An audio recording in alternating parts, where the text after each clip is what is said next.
Shalom, saudara terkasih, seluruh jemaat, keluarga GBI Afia. Sebentar kita akan memasuki renungan Jumat pagi kita. Terlebih dahulu mari kita siapkan hati kita.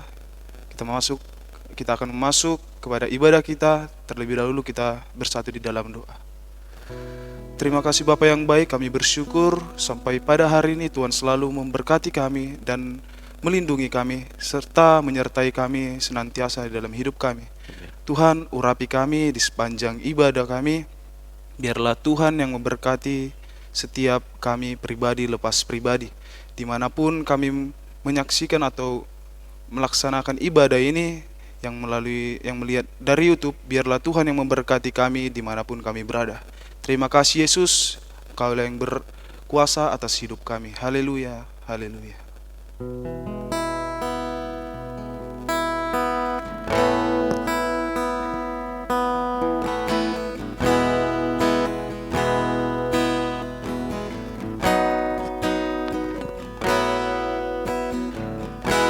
Jalanmu tak terselami oleh setiap hati kami, namun satu hal yang ku percaya, ada rencana yang indah. Tiada terduga kasih-Mu, heran dan besar karunia-Ku. Namun jangan ku percaya, ada rencana yang indah. Penyertaan-Mu sempurna, rancangan-Mu penuh damai, aman dan sejahtera. Walau di tengah badai, ingin ku selalu bersama, rasakan keindahan arti kehadiran-Mu Tuhan. Kita angkat pujian ini dari awal dengan sungguh, kita katakan, jalan-Mu Tuhan, jalan-Mu tak terselami oleh setiap hati kami, namun satu hal yang percaya, ada rencana yang indah. Tiada terduga kasih-Mu, heran dan besar bagiku.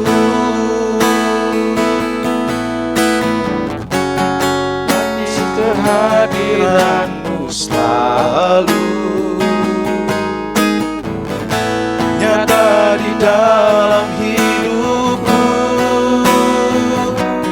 Penyertaan-Mu sempurna, rancangan-Mu penuh damai, aman dan sejahtera. Walau di tengah badai, ingin ku selalu bersama, rasakan keindahan arti kehadiran-Mu Tuhan. Penyertaan-Mu sempurna, rancangan-Mu penuh damai, aman dan sejahtera. Walau di tengah badai, ingin ku selalu bersama, rasakan keindahan arti kehadiran-Mu Tuhan. Arti kehadiran-Mu Tuhan, arti kehadiran-Mu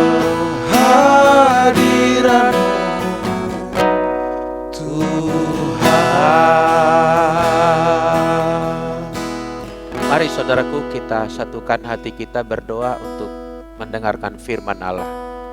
Bapa Sorgawi, kami percaya Tuhan rancangan-Mu penuh damai sejahtera. Rancangan-Mu adalah mendatangkan kebaikan bagi setiap kami. Dan kami percaya janji-Mu Engkau berkuasa menggenapinya bagi kami.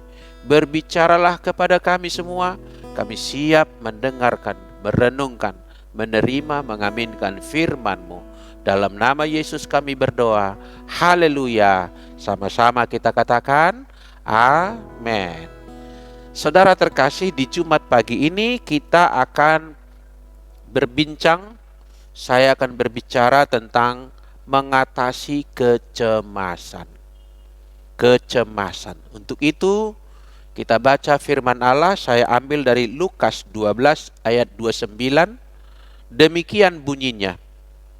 Jadi janganlah kamu mempersoalkan apa yang akan kamu makan atau apa yang akan kamu minum, dan janganlah cemas hatimu. Janganlah cemas hatimu. Dalam terjemahan versi Revised King James New Testament bunyinya demikian.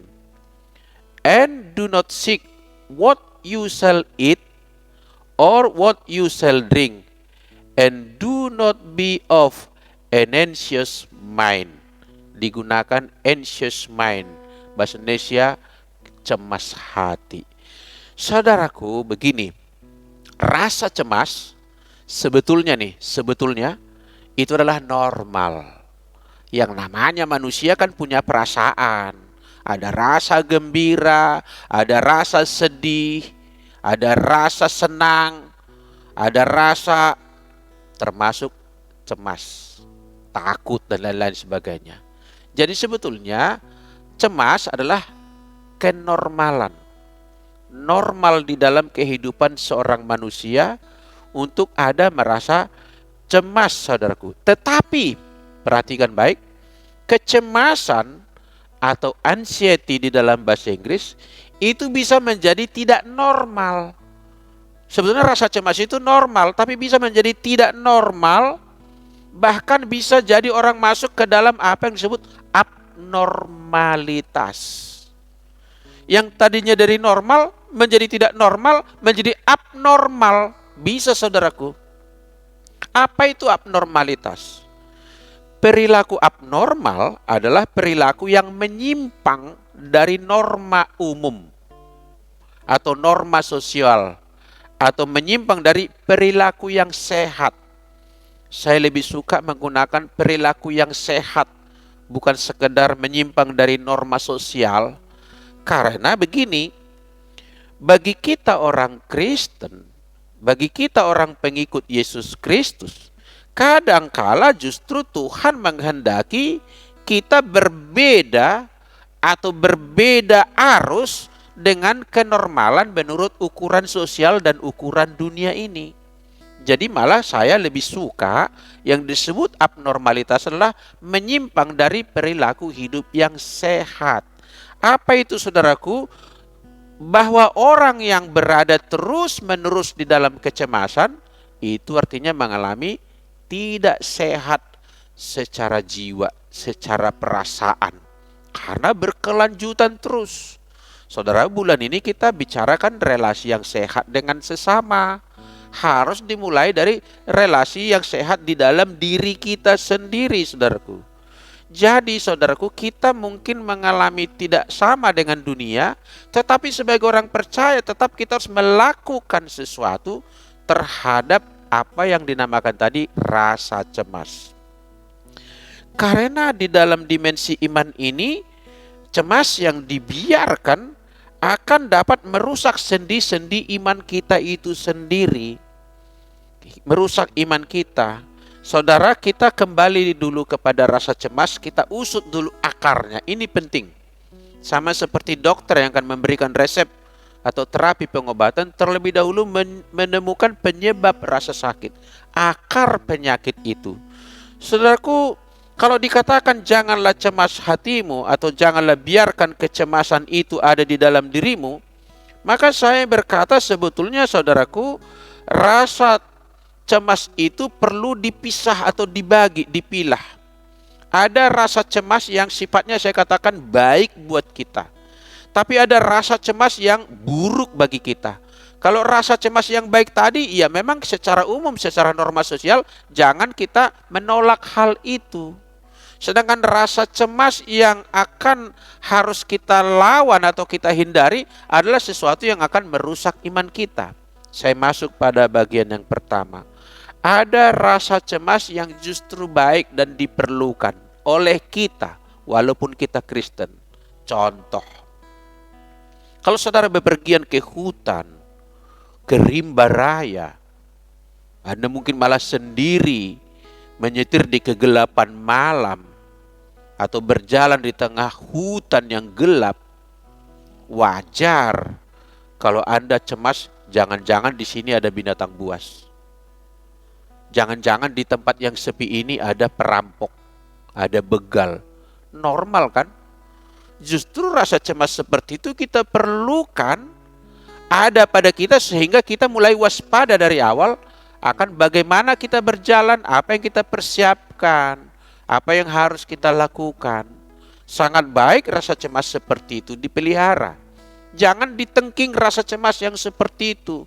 Kalau tidak ada rasa cemas seperti itu, takutnya saya kita jalan di tengah tempat berbahaya tanpa persiapan, tanpa perlakuan khusus. Lalu ketika terjadi bahaya, kita tidak dapat terluput daripadanya. Saudaraku, demikian juga misalnya rasa cemas karena kita menghadapi masa-masa yang tidak pasti. Mesti adalah rasa cemas kita. Maka ada banyak orang mempersiapkan hari esok dengan apa? Menabung, menyimpan atau menaburkan benih agar nanti ketika masa sukar ada hasil yang akan diperoleh, saudaraku. Saya konsentrasi pada cemas yang bagian yang harus kita berperkara. Kalau cemas-cemas yang normal tadi, biar aja itu ada karena baik bagi kita. Tapi ada rasa cemas yang tidak baik dan kita biarkan, tidak boleh dibiarkan maksud saya. Yaitu misalnya dalam hal begini, saudaraku. Kalau sumber cemas kita itu menyangkut kesalahan yang kita perbuat, kelalaian yang kita telah pelihara atau kita biarkan begitu rupa, lalu kita menjadi cemas, wow, ini sesuatu harus kita kerjakan. Ini hal yang tidak normal dan tidak boleh dibiarkan. Misalnya begini, kita cemas kalau ijazah palsu kita akan ketangkap lalu pencalekan kita menjadi batal. Wow, ini kan rasa cemas yang harus kita berperkara dan harus kita selesaikan. Ini jangan ditengking. Kalau memang ijazah kita palsu, ya memang kita harus bersedia. Ada rasa cemas ini lalu kita melangkah, barangkali declare dari awal saya tidak jadi, daripada malu di tengah jalan. Atau rasa cemas kurang siap menghadapi ujian, tidak ada persiapan, itu namanya kurang siap. Lalu kita cemas, aduh bagaimana nanti kalau saya tidak lulus, saya tidak melewati tes itu dengan baik. Nah itu rasa cemas tidak boleh dibiarkan. Berarti sekarang kita harus melakukan sesuatu. Misalnya kita mengisi waktu yang ada untuk mempersiapkan diri menghadapi ujian yang akan kita tempuh. Yang begini jangan ditengking rasa cemas ini dan jangan dibiarkan begitu saja berlalu.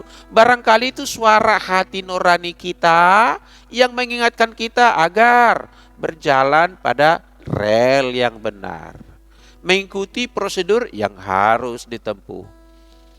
Atau batin kita merasa tidak setuju jika kita melangkah dengan cara itu. Bahkan dalam kadang kasus tertentu, bukan sekedar suara batin kita atau suara hati nurani kita. Suara Roh Kudus bisa membuat kita cemas, saudaraku, mendakwa kita. Oh ini tidak benar ini. Jangan-jangan nanti akan begini. Kita harus bersedia menerima kecemasan itu sebagai ingatan, sebagai warning kepada diri kita. Sehingga barangkali kita membereskan sesuatu, mengakui sesuatu. Kenapa orang takut akan nanti katakan digucingkan orang di luar sana? Karena tidak dibereskan sesuatu itu. Nah kalau diingatkan, jangan-jangan nanti nama aku buruk, ya kita bereskan kalau ada salah kita. Kalau ada keputusan kita keliru, kita tinjau. Jadi saudaraku, maksudnya mengatasi kecemasan ini adalah bagian yang melekat dengan iman kita. Sesuatu harus kita kerjakan, saudaraku. Saudara yang dikasihi oleh Tuhan, kita dapat membedakan antara suara hati nurani dengan suara Roh Kudus kalau saja kita banyak menyimpan firman Allah, menyimpan kebenaran-kebenaran di dalam lubuk hati kita, maka nanti suara hati kita itu bukan lagi suara ego kita, kemauan kita, melainkan bisa menyuarakan firman yang sudah tersimpan. Ditegurnya kita, diingatkannya kita, rasa cemas tadi untuk mengantisipasi ke depan agar kita tidak sampai dipermalukan, tidak mengalami kerusakan, tidak mengalami hal-hal yang tidak diduga atau patut diharapkan gitu ya. Jadi rasa cemas, saudaraku, ada perbedaan-perbedaannya, ada yang normal saja dalam hidup ini sehingga kita melakukan sesuatu untuk katakanlah persiapan saja, tapi juga ada kecemasan untuk kita menyelesaikan, membereskan, mentuntaskan. Sebab banyak rasa cemas itu berakar pada kesalahan yang kita buat, keputusan keliru kita, kebiasaan kita yang buruk bisa menumpuk-numpuk kecemasan pada diri kita. Kalau jenis kecemasan seperti ini, maka tugas kita adalah membereskan akar-akarnya tadi. Kalau tadi takut ada begal, nggak mungkin kita cabuti kecemasan seperti itu. Biarlah itu ada dalam diri kita agar kita lebih waspada.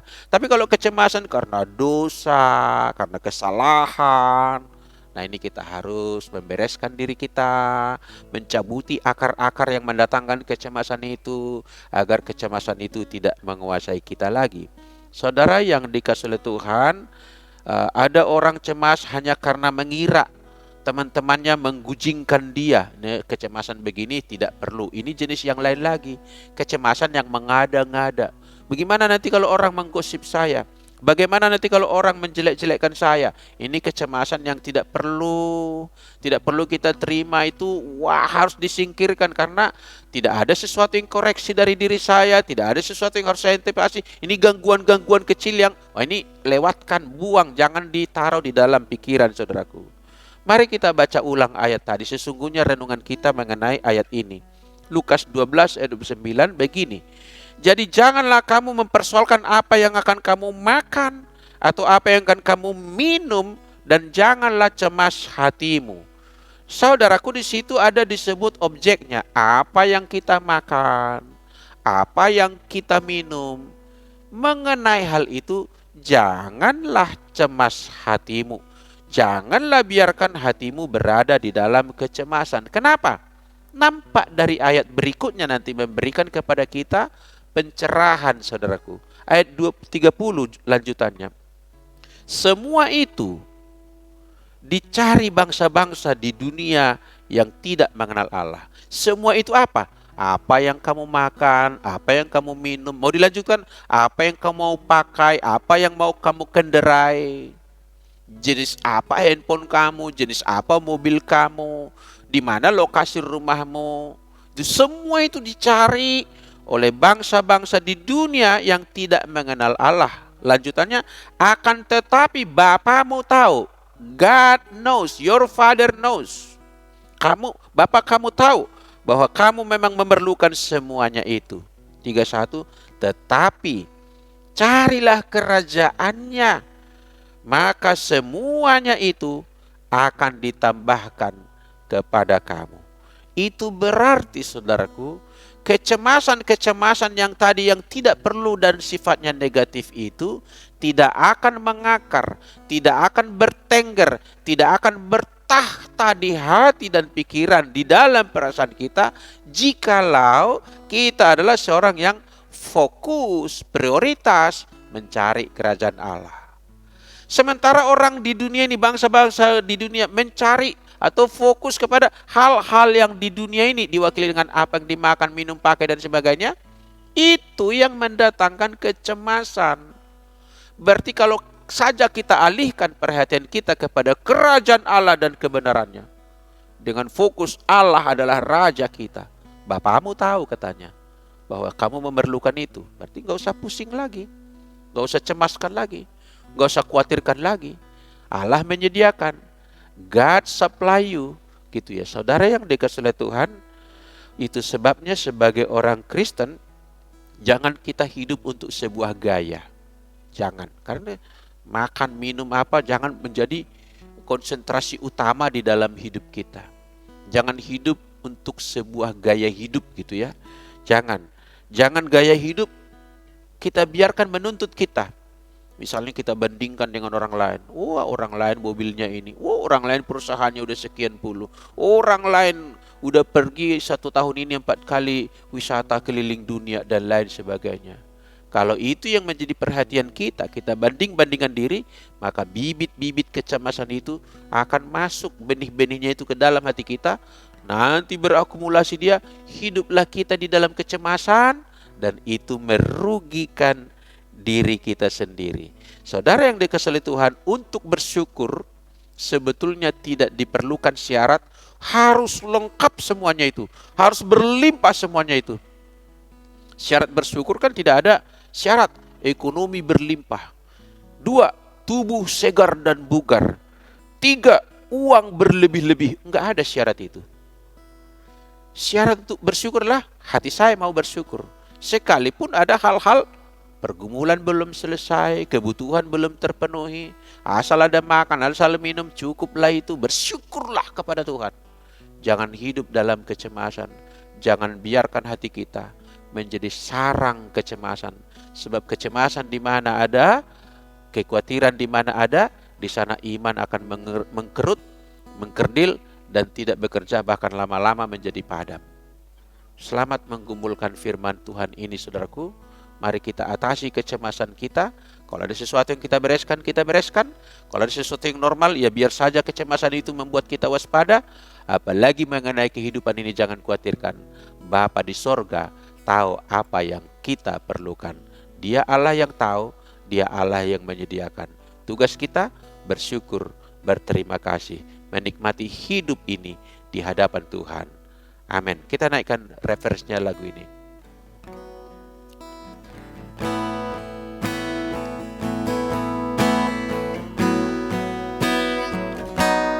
Penyertaanmu sempurna, rancanganmu penuh damai, aman dan sejahtera walau di tengah badai.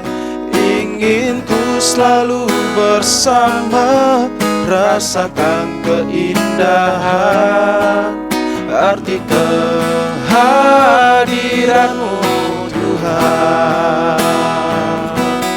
Penyertaanmu sempurna, rancanganmu penuh damai, aman dan sejahtera walau di tengah badai. Ingin ku selalu bersama, rasakan keindahan arti kehadiranmu Tuhan. Haleluya. Baik, kita akhiri ibadah renungan Jumat pagi ini dengan berdoa. Mari kita berdoa. Terima kasih Tuhan, biarlah firman-Mu menjadi benih yang tumbuh di hati kami, mempengaruhi pikiran kami, mempengaruhi perasaan kami, bahkan mempengaruhi kehendak hidup kami, agar firman-Mu itu menjadi suluh di dalam perjalanan hidup, bagaikan pelita di kaki kami. Terima kasih Tuhan, terima kasih. Kami berdoa Tuhan untuk setiap jemaat-Mu. Barangkali ada di antara anggota keluarga yang sedang sakit. Tuhan, ulurkanlah tangan-Mu, nyatakanlah pertolongan-Mu, biarlah mereka mengalami kesembuhan. Kau menolong ya Tuhan. Barangkali ada jemaat-Mu yang bergumul untuk sesuatu hal, kebutuhan-kebutuhan hidup, problema-problema kehidupan. Apa saja semuanya itu kami percaya. Bersama dengan Tuhan kami kuat. Bersama dengan Tuhan kami melihat jalan keluar. Bersama dengan Tuhan kami akan melihat mujizat. Terima kasih Tuhan, lawatlah umat-Mu.